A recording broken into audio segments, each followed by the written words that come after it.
from the break. We are into Parenting One-on-One, and today we are going to learn about helping kids who cannot be able to hear. And with me is an amazing lady. She's called Mukabi. So without further ado, let's get into Parenting One-on-One with Mukabi.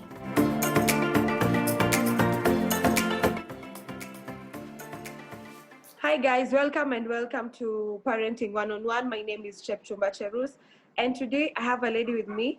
We'll have a very interesting conversation, and without further ado, let me give her time to introduce herself. Welcome, Nyokabi, and kindly introduce yourself. Good morning, everyone. My name is Nyokabi Kinodia, and I am a special education professional working with the hearing impaired, with sign language, and speech and language development. Thank you for having me on the show.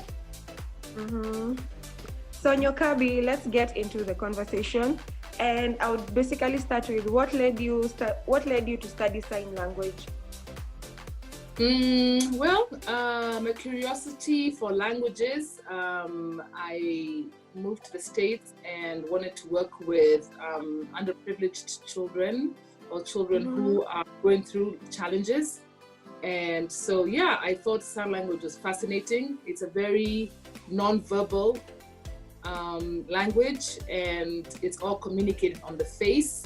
And as Africans, we're very animated. So we talk with our hands, we talk with our emotions are all here. So I used to watch deaf people talk, and I thought, how fascinating. It's so much emotion and culture in the deaf culture in the States. So that's what got me interested. And Nyokabi, how can a parent detect that their children have a hearing problem? From a very early age, we all know that kids start cooing, kids start looking around, they're curious. If you're playing music, they're looking. So those are the signs. Once you notice your child is not responding like the other children, or maybe that's your first child, and you clap your hands and the child is just still, you slam the door, or the doorbell rings, and the child doesn't wake up, those kind of things. Kids are very sensitive to sound as they're babies. So once you notice those things, it's really important to go check your doctor, get some hearing tests done, and start early intervention as soon as possible. I hear you. And okay, according to the number of cases that I've had of a baby not being able to hear or even talk, most of them are normally, most of them are maybe autistic or they have a condition. Is it true, Ama, a child cannot just hear and be okay and not have any condition like autism? Yes, it is very true. There's a lot of myths here. It's really true. I have a lot of deaf friends in the States who are professors, doctors, who work in the banks, who have totally independent lives. So you can just have maybe had measles as a young child or pneumonia, but then no mental challenges, no delays. It's just your hearing impaired. And they go to college, they drive, they live, they get married, they have children. So yes, there is. If you feel there's something wrong with your child, please see professionals, seek out therapists, talk about it. I know in our culture, we seem to be very paranoid if your child is not fitting the normal box, and so we feel like we have to hide the child, and we feel like we can't share. Not sharing is hurting, right? Not sharing, not speaking up is delaying the process. So I meet kids who are 9 and they've never had any communication. They've never been to a class setting. And I'm thinking, wow, 9 years, what could we have done from 6 months? And communication is not only verbal. I could communicate just quietly, just looking at you sadly. You'll know I'm sad, but I'm not using my words. Angry emotions, and kids feel that energy. So it's so important to start as soon as possible. I hear. Thank you for that. And for example, okay, mostly this is to first-time parents. What are some of the signs they should look out for to be able to know that their baby cannot be able to hear and they need to seek medical attention? Okay, so for example, we have milestones, right? We all know that, whether we know or we should know or we read or we exposed to it, there are different milestones. We know that generally there's a guide that at about 6 months the kid should be, or at 1 year. So those milestones, as moms, we read, we hear from friends. I'm not saying it's perfect, but there's some things that some kids should be doing at a certain age. Sometimes they're a bit delayed. And so when you pay attention to that and you talk to your friend or your sister, say, well, He's not saying anything. He's not crowing. He's not verbally. We are in the kitchen, pots and pan banging, and the kid is just sitting there, not reacting to anything. That's a sign. That's a sign. And so go get your hearing test done. And if the hearing test done, it's perfect, and it's still continued, get another hearing test done. Seek a third opinion, a fourth opinion, as much as you can, and then check what's going on neurologically. Is there other issues? Maybe it's hereditary. Maybe someone will tell you like, yes, so-and-so's auntie had it also. So check your family history, right? And start the intervention as soon as possible. Thank you, Nyokabi. And I know hearing is related to special education. Please tell us a bit about what it means. Special education is used to support children who are going through various challenges in the school system or wherever you are, right? So like where in the States, we have departments where I worked with different therapists in a department, special ed. So any child who comes to the school is assessed, and they notice that, okay, they put the checklist and they say, it's not matching. This kid needs support, accommodation to accommodate their learning. That's something that I'm really pushing for here in our educational system, for teachers to get trained and realize that, yeah, this child may not learn this way in the box, but here's a different option. So I go into kindergartens and I talk to teachers and I do workshops and just offer advice and say, the child is overstimulated, that's why they're screaming, there's too many colors on the thing, it's too loud, and there's always resistance because the teachers aren't trained enough and there's no acceptance in the home that the child has kind of challenges. So it's very important that schools and the ministries understand that children need this intervention to start from the nursery school. There needs to be different departments in the school where the child can go and get intervention early, so that when they get into grade 4, grade 5, grade 6, that they're progressing. What happens is no one talks about it. The kid is frustrated in class because they can't communicate. The teacher is overwhelmed and the parents have no clue. So the child is ignored. I go into many classroom settings and the child is just sitting there by themselves. Or when you go during play, no one's talking to the child. So the kids start picking on the kid. You know how kids can be so mean. So that process there, that's where now therapists need to come in at that point, go to the school system, figure out other ways. Maybe the child needs a smaller setting. Maybe the child needs to be on a one-on-one, which I do a lot, one-on-ones. You just need one-on-one, maybe for 1 or 2 years. And then after that, the child is able now to mingle back. You can do a bridge where you're doing one-on-one an hour a day, going back for socialization, but just having data and collecting and saying, you know, the teacher has to write a letter and say, the child, I'm noticing the child has A, B, C, and D. Then we come in and say, okay, let's try and support the child in the system. So special education is one of those things that in Kenya that's not being recognized enough and supported enough, and a lot of kids are struggling as they get older. And do you also offer this to parents of the affected children? And how is their reaction first, even to just accept that first, my baby cannot be able to hear, and secondly, we need to, one of the remedies is seeking this attention, of which is just to start learning the sign language?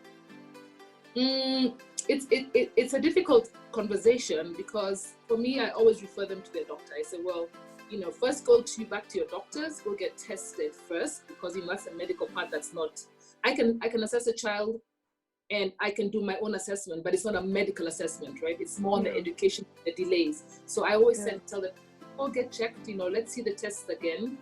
And then, you know, see your counselor. You know, sometimes my role becomes a counselor, because obviously the parent is in denial, there's resistance, the school they're in is not supporting the child. That's a huge frustration for parents.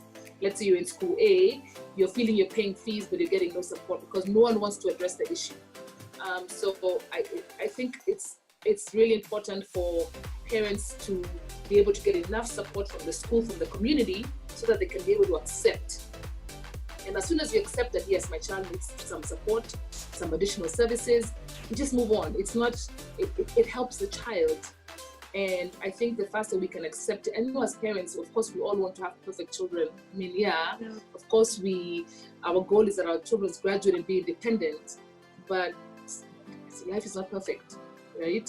So the faster Yeah. that we're able to just say, yeah, it's not. And as parents, it's hard. You know, your child is born blind or with a physical birth defect. It's difficult, but it makes it harder because our community is not open to that. That's the thing. If you think about, we're talking about we can communicate properly. This communication in Nairobi. What about in the villages, right? And a mother gets a child with no hearing, blind, on a wheelchair. Of course, she's shunned, right? She's embarrassed. It's a taboo.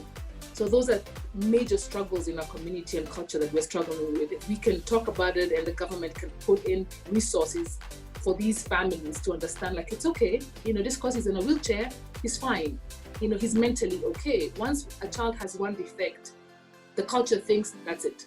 If they're deaf, remember the term deaf and dumb? How negative that used to be.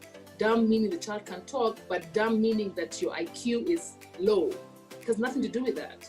So we need to change that kind of language and say the person is hearing impaired. So what, what's the big deal? Put hearing aids on. Yeah, the child has autism, and everyone has a little autism in them. We all do. We have ADD, we don't pay attention, we have OCD. Everyone has their quirks. So it's how we face the challenge and talk about it as a community to support the parents. Once we're able to talk about it more, once we're able to have resources in the school to support these kids, things will flow better. We have a long way to go though. Yeah, a lot of positivity right there. And moving forward, I know, of course, in any job, there are a lot of challenges. What are some of the challenges you face? We can start with kids and maybe later on highlight some of the challenges you face with parents whose babies cannot hear. I think for the children, the challenges are that, again, lack of support. So let's say I'm the only one who gets it. In this, we have a meeting with the parents and the school, and I'm the only one who's ready to go. And I'm just like, this is not a big issue. So I'm alone, I'm one person, right? It has to be teamwork. My favorite phrase is teamwork makes the dream work. The more we are, the more progress we can make. So my challenge is that here I am, maybe I have 2 hours a week with a child. So 2 hours a week, and the child is in school the rest of the time. There's no one communicating, there's no one signing, there's no one doing accommodations, there's no one doing visual tools. Those are only 2 hours. So after a couple of months, the parents are frustrated because they think, I'm paying you, and there's no progress. 2 hours. It's like you going to learn French, and you're going only 2 hours a week. And then 6 months later, you're supposed to go and talk to a whole college in French. It's not possible. So the frustration is that there's more people involved. Once the parents open, and of course the other challenge is finances. Because think about it, parents are paying fees, right? You're paying bus, you're paying food, you're paying lunch. And then here comes the therapist, either OT, or occupational therapy, or Nyokavi for language and development and sign. And financially, it's very challenging. It's a fun language. It's visual. You can gossip with somebody else in a restaurant. You two know sign, no one else knows what you're talking about. So there's no limit of who can learn it. The other myth, yes, that's very common here is that if you teach sign language, speech is delayed. It's quite the opposite. If you look at the research, it's that as long the part of your brain that's doing language communication, it stimulates. So the more you read, your vocabulary gets better, right?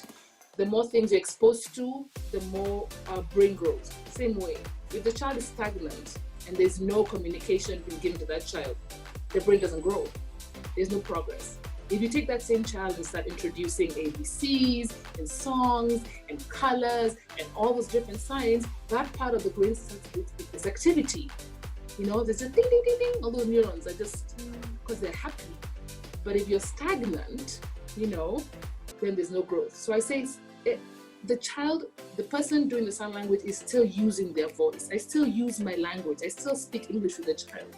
So I'm not silently. So they're still hearing. So they can copy ba, all the sounds and still be able to sign. So it's a myth. And we should, we should think about it. Okay. And Nyokabi, how as a parent, if your baby cannot be able to hear, and of course the society out here is very harsh. People judge kids even if they don't even know what's happening, and it gets to a point they cannot even be able to mingle with other kids because they cannot be able to hear. How do you help parents especially just boost their esteem in kids and help them just grow as any other babies.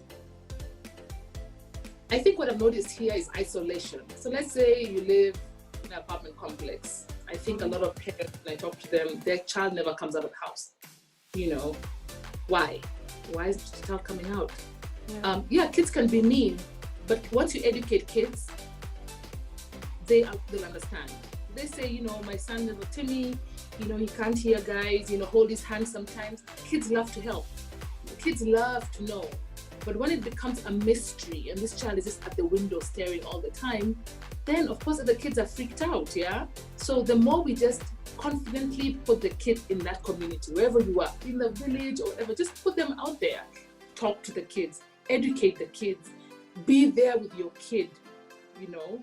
If there's a nanny or support, let that nanny go out and break that mystery and that negative label.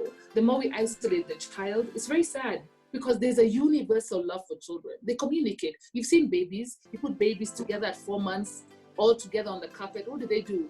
They crawl to each other, they touch each other's face. There's no language happening, but they're communicating. But if you isolate that child, they even feel different, right? They get depressed. They feel that they're not loved. They feel like they're judged. And so we need the kids to come out and play. Let them run around, whether they're running around or limping or crawling, or let them come out. The earlier they come out, that boosts confidence. So even if you come here and speak and might have friends, I know I'm okay. And then if the child is learning sign language, they can teach their friends sign language, right? So a 5 or 6 year old will make all the sounds, but will show their friends the picture or show this because they want to bond. So do not come out, talk about it. Let the child get out to the park, let the child go out. Don't feel embarrassed, because the longer you wait, the harder it is to start the intervention. Intervention should start as soon as the kid you notice is an issue, whatever intervention it is, if it's physical therapy, occupational therapy, if it's sign language, whatever it is, start it as soon as possible. Get involved, ask questions, go to your doctor. Don't stay home and get depressed about it. Thank you so much, Nkabi. And unfortunately, we are running out of time. And just to wind up this conversation, you can please share where parents can be able to reach you and your final, and just talk to that parent whose baby cannot be able to hear or ako kwa hiyo process na mtoto wake through the classes of hearing. Just talk to that parent, encourage them, and give us your social media handles. So, parent, mommy so-and-so, do not be afraid to ask for help, you know. Do not be afraid to talk to your family and research, read. You know, phones, people are on internet browsing all day. Read. The internet is resourceful. Figure out if your doctor is telling the truth. Please get a second opinion. Please get a second opinion. If you go to the hospital and you go, just get a second opinion. Join the community. There's so many support groups. There's Kenya Autism Alliance, KA. There's a lot of groups that are there, that parents are there supporting each other. Do not feel alone. Reach out. Communicate and say, my child is behaving strange. The hearing issue, what do I do? Please, you're not alone. It's not the end of the world. We're here for you. You cannot just sit there and wait. The longer time it takes, the harder it is for us to start intervention. I run a group called Tuatunze, and it is my business that I work with the schools to support the children. I do sign language, speech and language development. You can find my page on Facebook, Tuatunze. I have a website, tuatunze.com. My telephone number is 0743 710 601. Call me, let's assess your child. Let's talk to your school. Right now during COVID, please keep your child on a routine. All children, this is my message, not only hearing impaired, keep your children in a routine, please, you know, because it's a long process here. We don't know when we're going to get back in school. Do not forget that the children thrive from structure, especially children with behavior issues, especially children with hearing issues. They need a structure. Thank you so much, Nyokabi, and thank you to everyone who's tuned into the show. My name is Chepchumba Cherus. You can follow me on my social media handles at Chepchumba Cherus On Instagram, Facebook, and on Twitter is at Marlin Cheros.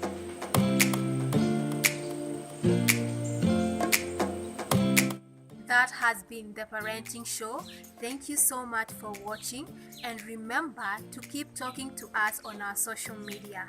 You can tell us the kind of guest that you want to have on the show, and we will do it for you. For now, until next time, goodbye.